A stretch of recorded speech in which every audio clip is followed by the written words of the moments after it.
passo a passo dessa pose. Em primeiro lugar, uma das coisas que eu gosto de fazer aqui. Lembra que eu falei que o bebê, ele na maioria das vezes está frontal?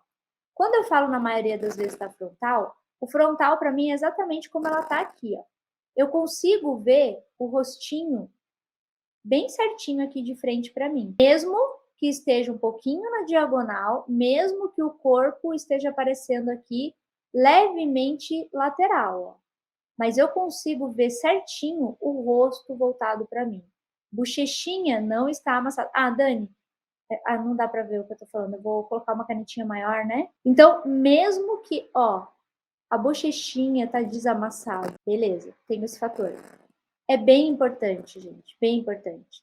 Agora, outro ponto que é bem importante e que a maioria das pessoas se perde um pouquinho. Qual é a mão que tem que ficar em cima e qual é a mão que tem que ficar embaixo? No geral, isso não tem uma regra, mas se eu for falar do que realmente fica harmônico, a mão que vem ao encontro do rosto fica por cima.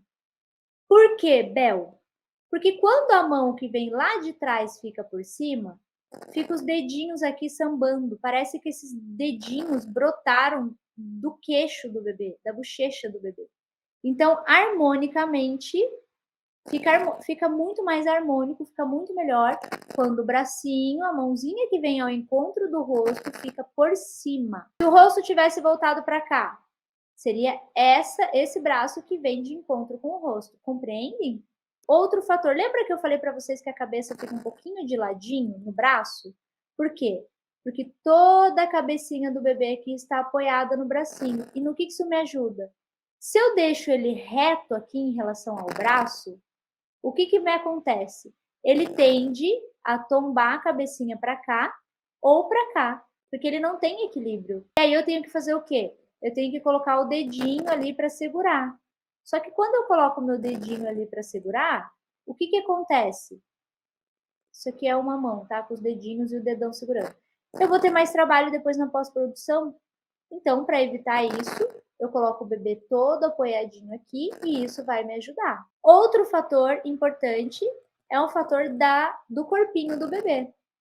Eu gosto quando eu tenho esse desenho aqui, ó, lá no pezinho. Às vezes isso não acontece, às vezes o pezinho fica para cá, ó. O bebê encolhe o pezinho. Aí eu não tenho esse desenho aqui.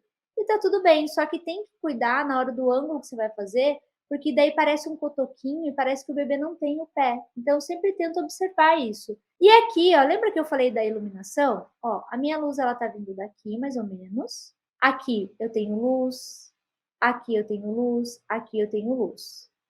Aqui eu já tenho sombra, ó. Vamos mudar a cor aqui. Então, ó, eu vou mostrar aqui em amarelo onde eu tenho sombra. Olha a sombra aqui, ó. Eu tenho sombra aqui e eu tenho sombra aqui, ó. E aqui eu também tenho sombra. E o que a sombra faz? Volume. Lembra que eu falei que a sombra faz volume? Agora eu vou limpar para vocês verem.